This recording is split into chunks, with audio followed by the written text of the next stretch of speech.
Hello दोस्तों, कैसे हैं आप सब। एक बार फिर से स्वागत है आपका अपने यूट्यूब चैनल एनी एग्जाम में। आज की इस वीडियो में हम आरआरबी एएलपी 2024 के लिए जनरल साइंस के कुछ प्रीवियस ईयर क्वेश्चंस देखेंगे। जनरल साइंस में आपका फिजिक्स, केमिस्ट्री और बायोलॉजी आता है।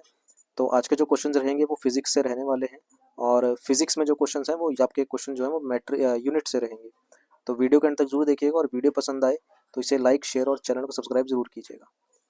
तो सबसे पहले क्वेश्चन की ओर आते हैं। सबसे पहले क्वेश्चन में बोला गया है कि रेडियो धर्मिता की एसआई इकाई क्या है। तो रेडियो धर्मिता की जो एसआई इकाई है वो आपके पास बैक्यूरल है। ऑप्शन नंबर ए हमारा आंसर हो जाएगा। रेडियो धर्मिता की एसआई इकाई है बैक्यूरल, और ये क्वेश्चन आपका आरआरबी एनटीपीसी 2021 में पूछा गया था। साथ ही साथ कुछ और इकाइयां भी यहाँ पर दे रखी हैं। आप वीडियो को पॉज करके इनको आराम से देख सकते हैं। अगले क्वेश्चन की ओर आता है। कहता है कि भार की एसआई इकाई क्या है। तो भार की एसआई इकाई होती है हमारे पास न्यूटन। ये क्वेश्चन आपके पास 2 बार पूछा गया है, आरआरबी जेई और आरआरबी एएलपी में। तो भार की एसआई इकाई क्या है, न्यूटन है। कुछ और इकाइयां यहाँ पर दे रखी हैं। आप वीडियो को पॉज करके आराम से इनको पढ़ सकते हैं या फिर अपनी कॉपी में नोट कर सकते हैं। अगले क्वेश्चन की ओर आते हैं। कहता है कि निम्न में से किस राशि का एसआई मात्रक कैंडला होता है। तो निम्न में से किस राशि का एसआई मात्रक कैंडला होता है, वो होता है आपके पास ऑप्शन नंबर डी, ज्योति तीव्रता का। अगले क्वेश्चन की ओर आते हैं। कहता है कि संवेग की एसआई पद्धति में इकाई क्या है। तो संवेग की एसआई पद्धति में इकाई क्या है, ये क्वेश्चन आपके पास 3 बार पूछा गया है। 2018 आरआरबी एलपी 2018 और आरआरबी ग्रुप डी 2018 में ही ये पूछा गया है। तो संवेग की एसआई पद्धति में इकाई क्या होती है, तो ऑप्शन नंबर बी हो जाएगा, किलोग्राम मीटर पर सेकंड होते हैं। और संवेग का जो फॉर्मूला होता है वो होता है द्रव्यमान गुणा में वेग। इसको ध्यान रखेंगे। एक्स्ट्रा इन्फॉर्मेशन है वो आप वीडियो को पॉज करके पढ़ सकते हैं। हम अपने अगले क्वेश्चन की ओर आते हैं। कह रहा है कि विद्युत आवेश का एसआई मात्रक क्या है। ये क्वेश्चन आपके पास 3 बार पूछा गया है। तो विद्युत आवेश का एसआई मात्रक है आपके पास ऑप्शन नंबर बी, कूलाम। अगले क्वेश्चन की ओर आते हैं। कह रहा है कि प्रकाश वर्ष डैश की इकाई है। प्रकाश वर्ष किसकी इकाई है। प्रकाश वर्ष जो है वो दूरी की इकाई है। ये क्वेश्चन आपके पास 2 बार पूछा गया है, 2014 में और 2021 में। तो प्रकाश वर्ष जो है वो दूरी की इकाई है, और एक प्रकाश वर्ष बराबर होता है 9.46 इंटू 10⁻15 मीटर। ये होता है एक प्रकाश वर्ष। और एक पार्सेक जो होता है, ठीक है ना, एक पार्सेक जो होता है वो होता है 3.26 प्रकाश वर्ष, या फिर मैं कहूँ 3.08 इंटू 10⁻16। तो इन दोनों को ध्यान रखेंगे। एक प्रकाश वर्ष बराबर होता है 9.46 इंटू 10⁻15, और एक पार्सेक होता है वो होता है 3.26 प्रकाश वर्ष। प्रकाश वर्ष नामक इकाई का उपयोग डैश के मापन के लिए किया जाता है। अभी हमने किया किसके, दूरी के मापन के लिए ये किया जाता है। अगले क्वेश्चन की ओर आते हैं। कहता है कि प्रतिरोध की एसआई इकाई क्या है। ये क्वेश्चन आपके पास 3 बार पूछा गया है। तो प्रतिरोध की एसआई इकाई है आपके पास ऑप्शन नंबर बी, ओम। एक्स्ट्रा इन्फॉर्मेशन आप वीडियो को पॉज करके पढ़ सकते हैं। अगले क्वेश्चन की ओर आते हैं, और ध्यान रखेंगे जो विभवांतर होता है यानी कि पोटेंशियल डिफरेंस जो होता है, वी बराबर होता है आई इंटू में आर के। आई इंटू में आर के बराबर होता है, और आर जहां आर क्या है, प्रतिरोध है।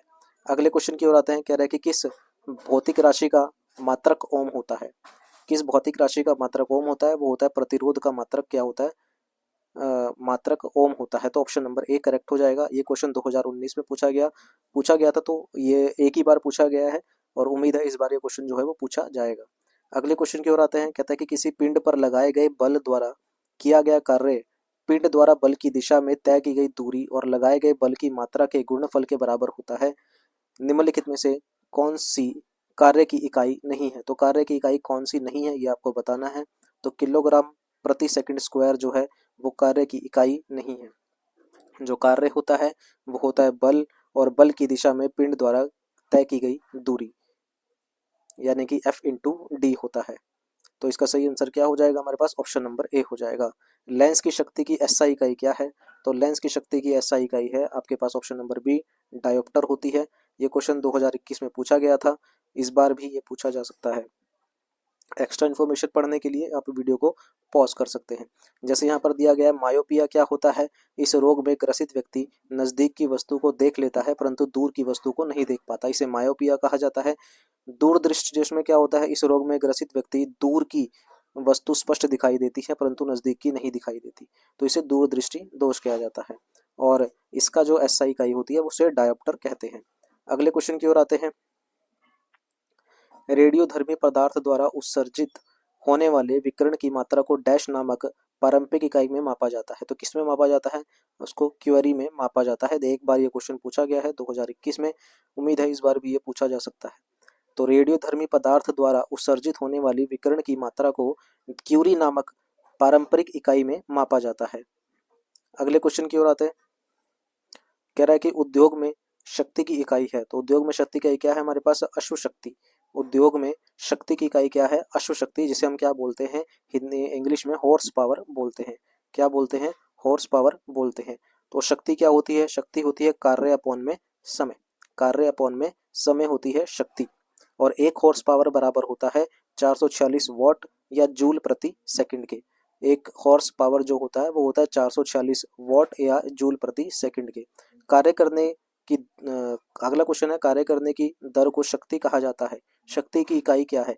तो शक्ति की इकाई क्या होती है हमारे पास? वॉट होती है। ऑप्शन नंबर डी करेक्ट हो जाएगा। ध्वनि को मापने के लिए कौन से यूनिट का उपयोग किया जाता है? तो ध्वनि को मापने के लिए कौन से यूनिट का उपयोग किया जाता है? तो डेसिबल का उपयोग किया जाता है। अगले क्वेश्चन की ओर आते हैं। कह रहा है कि ध्वनि के माप की यूनिट क्या है? तो ध्वनि के माप की यूनिट क्या है? तो ध्वनि के माप की यूनिट है, आपका आंसर हो जाएगा ऑप्शन नंबर बी, डेसिबल है। ध्वनि प्रदूषण को डैश के पदों के अनुसार मापा जाता है। तो ध्वनि प्रदूषण को डैश के पदों के अनुसार मापा जाता है। तो इसका सही आंसर हो जाएगा ऑप्शन नंबर डी, डेसिबल। अभी हमने पढ़ा। अगले क्वेश्चन की ओर आते हैं। एसआई प्रणाली में प्रतिबल की माप इकाई है। तो एसआई प्रणाली में यानी कि आपका एसआई प्रणाली में प्रतिबल जो होता है उसकी माप इकाई क्या है? तो प्रतिबल की माप इकाई होती है आपके पास न्यूटन मीटर स्क्वायर। यहाँ पर दे रखा है। जो प्रतिबल होता है इसको हम प्रतिबल बोलते हैं। ये प्रतिबल क्या होता है हमारे पास? न्यूटन मीटर स्क्वायर के बराबर होता है। अगले क्वेश्चन की ओर आते हैं। कह रहा है कि निम्नलिखित का मिलान कीजिए। इसमें बोला गया है कि चुंबकीय फ्लक्स घनत्व की इकाई वैसे क्या होती है? तो चुंबकीय फ्लक्स घनत्व की जो इकाई होती है वो होती है आपके पास ऑप्शन नंबर ए यानी कि टेस्ला। प्रेरण की इकाई क्या होती है? स्वप्रेरण की इकाई होती है हेनरी। और चुंबक फ्लक्स की होती है वेबर। तो यानी कि ऑप्शन नंबर डी हमारा आंसर हो जाएगा। ये आरआरबी एसएससी में पूछा गया था 2014 में, तो हो सकता है इस बार भी ये पूछा जा सकता है। अपवर्तनांक का मात्रक क्या है? तो अपवर्तनांक का मात्रक है ऑप्शन नंबर सी, कोई मात्रक नहीं होता। अपवर्तनांक का जो मात्रक होता है वो कोई मात्रक नहीं होता।